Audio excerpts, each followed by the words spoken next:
and welcome everybody to the Mad Cowboy. Yeah, you know me, see hands. Yeah, big United supporter. I'm sure you might be able to tell by a small sign in the background. And I'm here to give my opinion on what must be the biggest story in football or in the world recently, bar a little like COVID thing we've had going on. Because not only does it affect football widely, it also affects different aspects of our lives. And I cannot believe what I'm hearing, that Manchester United, my club, would turn around and join some European league where you can't even get relegated to go, because to satisfy a few fat cats, a few people with money, people who want to push an agenda. So I'm here to give my take on it. I'm here to break it down a little bit. So let's start first of all. Let's see who these teams are. Somebody has got it into their head that Arsenal, Chelsea, Liverpool, Man City, Man United and Tottenham are the top clubs in England, whatever. And then there's going to be 12 altogether, which is already a rubbish league. In a seismic move for European football, the Premier League clubs will join AC Milan, Atletico Madrid, Barcelona, Inter Milan, Juventus and Real Madrid. Already on board. Already. I swear down, already on board. Because everybody thinks that, yeah, if you put all these so-called Champions League teams or top of the league teams together, that you're going to get splendid football. You don't. You know what it is? It's just these people, although it's the new investors from America, like, do you know what I mean? They're all prissy about having to spend money and then end up to go and watch some smaller team in a lower league at their stadium rather than their massive 50, 60,000 seater stadium. Do you know what I mean? They don't want that. This guy is just, imagine, he's come along and he's spent, how many billions on the club. You don't want his players to get injured, going to like Bradford, going to Wimbledon AFC. You don't want their players to get injured like that. And the TV revenue money is not even there. So that's their real reason why they're doing this. And then on top of that, like, each club's getting like, £500 million, almost £1 billion each, or dollars, whatever. And I'm wondering where this money is going to be generated from. Because I promise you, I will not be watching any of it. I don't care, even if it's on TV, it could be the final. I'm not interested. I like football, I support Man United, yes, but I've also always supported Brentford. They're my local club where I live. Support them for 12 years. Away the bees. I even worry about them now because they're going to get promoted in place of one of the big six. And personally, I don't even think Brentford is even ready to join the Premier League. Not because of they haven't got the ability. No, it's just the way how the Premier League is financed. I don't want nothing to happen to my team. I don't want us to tumble back to League One or whatever. But you see the emotion, the drama that the football league, the football, all of it in itself, what it generates. Because any one team from any one division on their day is capable of beating anybody else. And that is why we love football.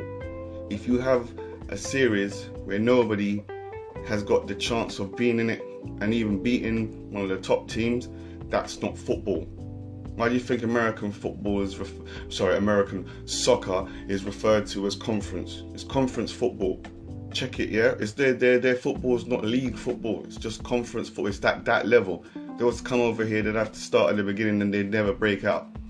Because they've got no relegation, no promotion, or it's just weird. That's how they like their sports.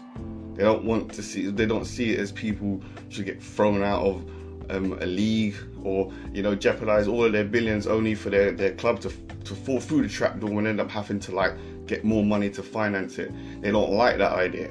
They like an idea of a stable league where people can go. I mean, have you ever watched American football? Enough said. I mean, the football is literally going on for days. But anyway, The ESL said the founding clubs had agreed a new midweek competition with teams continuing to compete in their respective national leagues. But that's a joke already, because we already know the Premier League, UEFA, FIFA, they've all said that ain't happening. I recently just heard it before I started broadcasting that apparently there's somebody claims that they will. So we'll see, you know. And then the inaugural season was intended to commence as soon as is practical, and anticipated that the further 3 clubs would join the breakaway. Okay, so we've got 15 clubs playing in one league with no relegation, no promotion, playing football amongst themselves. Apparently, you know, cigars out, brandies, because they've all got it into their deluded minds that they are the top 6. And this is all based on revenue, income, stock exchange, etc., etc. Because you can buy shares in these people now, can't you?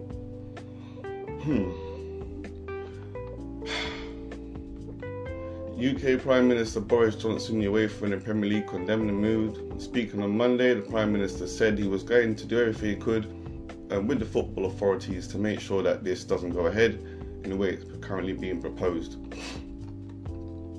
Critics say that the move is driven purely by money, would destroy domestic leagues, and is against the integrity of the sport. Well, there it says it in itself. When BT came in, the deal was that money wasn't going to get spent all on players' wages. And granted, you know, we've seen the money spent about. I mean, we've got like, I think we've got like a one goal centre like in this whole area, and we've put a bit of tarmac down here and there and everywhere, like, you know what I mean? So I'll give them that. But essentially, the money still went on players' wages. Man City have spent £750 million. Players' wages, I don't even know, probably both, and they haven't even won the Champions League, you know. And then other clubs who are like, their whole wage structure for the year, you know, is one player in the Premier League, one weekly wages. I mean, that is ridiculous. That is ridiculous. But the thing about the Football League is, if everybody has an opportunity to get some of that pie, you know, and if you get relegated, they've got parachute payments and stuff like that. So yeah, okay, the money is being, you know, we all know what it is. We all know what it is, you know, brown envelope time. But the money, essentially, you can get some of that money if you work at it and get a good owner. Like Rotherham, they got brought by Ryan Reynolds. I'm not sure. I can't remember if it's Rotherham. But one of them lower league football teams be brought by Ryan Reynolds and some other guys, and good on them. Good on them. You know, well done. And like, that money there is blue sky out of the water. And I'm glad, obviously, you know, secretly, I'm glad that we got BT Sport and that. It just seems to me that we're already paying a lot of money for these subscriptions. I mean, I don't know about you, but after you add it up, like Amazon and Netflix and this, and you add this up and that, blimey, you might as well just take buy the Sky package and just pay for most of the TV channels that you don't watch, or all the stuff that they've got on repeat. But to go and have to spend more money again to watch my club, who I thought had integrity, you know, but apparently the word integrity doesn't translate into good financial business sense. Not having the fans there as well, do you think they give a damn? Do you really think they give a damn? I'm a big fan myself, you know. One of my biggest thrills ever was first going to Old Trafford. I'll never forget that. I know why they call it the theatre of dreams, you know, because you know when you're outside of it, and yeah, it's a big stadium, but you know it belies what's going on inside. So you go inside, like, and you know, as you build it up, and you go, as soon as you enter out into the terrace and you see it, and it's just like, wow. I see this every time on the TV, like Match of the Day, and I'm like, wow, I'm here, man, and there's Giggsy and Beckham. And I digress. But the fans, man, the fans are what make the game.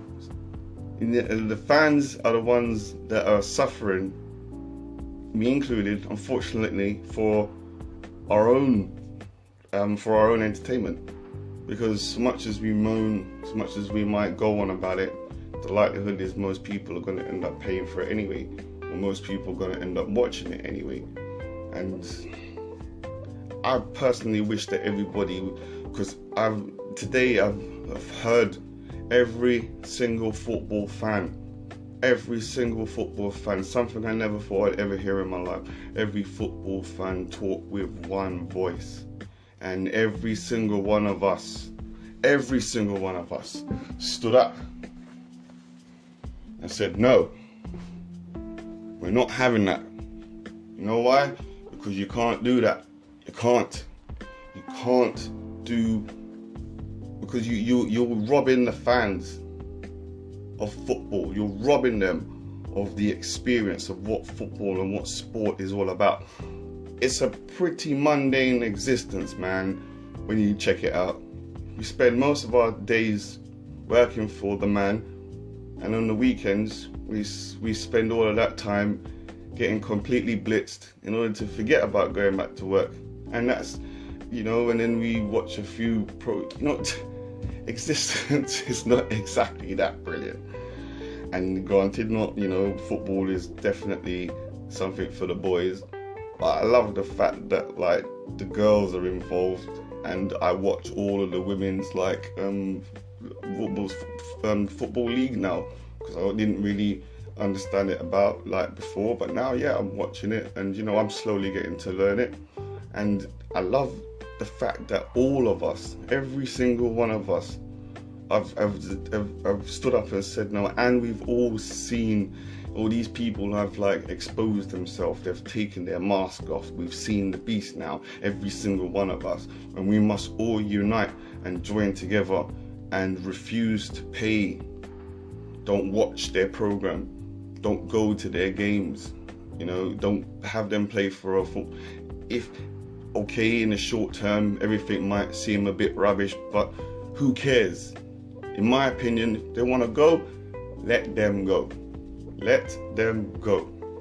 Because what will happen is it will implode. The only people they'll have in there is the people, sponsored by, like how UEFA had to do to fill up the stadiums. They've done it many times before. They did it in that dreadful World Cup in South Africa. Do you know what I mean? Like, they will pay people to do that. Or they'll pay get some couple of nice honeys, being well endowed, get cameraman to get, try and make it look like a festival, enhanced with the fan noises as well. I hate that stuff. But it's not football. It's not match day. I tell you, there's nothing like match day. Whether you go to the stadium or whether you're at home, Saturday is like, that's the day. Every man and woman who loves football, they know the routine, match day. For most of us, because to get into the stadium is difficult. I mean, there are only limited seats, but most of us, we've either got Sky Sports News on, we've got BBC Sport on, or we've got Talk Sport, or we've got BT Sport. We've got some form of interactive thing, which is basically just streaming data all day, and we're all up, regardless of what happened the night before. We're all up at like 10:30, 11 o'clock to make sure we catch the early game. And this is for true football lovers. It's not just about our team, it's about football. We love football. There's nothing like, come like 4 o'clock in the afternoon, and like you're hearing results left, right and centre coming from all the whole league. It's brilliant. You could just, for me, I'll be honest with you, the Premier League is all that good, but we'll come back to that in a minute. But for me, for where the real football is the Championship and League One, because the Championship reminds me of what the Premier League used to be. They go all at it, full-blooded, no holds barred football, and the fans and the energy and the power, because let's not forget, You know, all of these clubs in the Championship have been in the Premier League at some point. So, you know, they're not that far away. But if you want to see on the floor carpet football, yeah, you go to League One, because, you know, the players down there are not as big, not as developed. They're still getting through the stages. But boy, do they pass the ball.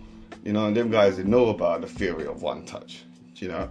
And there's my point about the Premier League again. I don't think that we even getting value for money for the Premier League. I mean, name all the really, really top players that are in the Premier League, you know, at this point in time. We've got some names, but we've got names that have, like, developed a name. You know, if the Premier League was as good as it thinks it is, and potentially could be, then all of those top players from across Europe would have been in the Premier League a long time ago. It's just most of them are pansies and they don't want to get a kick-in, yeah, from one of the Championship or League One teams on a wet Thursday night on some muddy pitch. You've got 10,000, 20,000 people who just want you to get kicked up to the rafters and boo every single ball you touch. Do you see what I mean? You know, it's just this, it's pansy, it's play acting. So, you know, in closing, in my personal opinion, I say let them go. Let them go on. Take your big six or your whatever, because the football was here before you.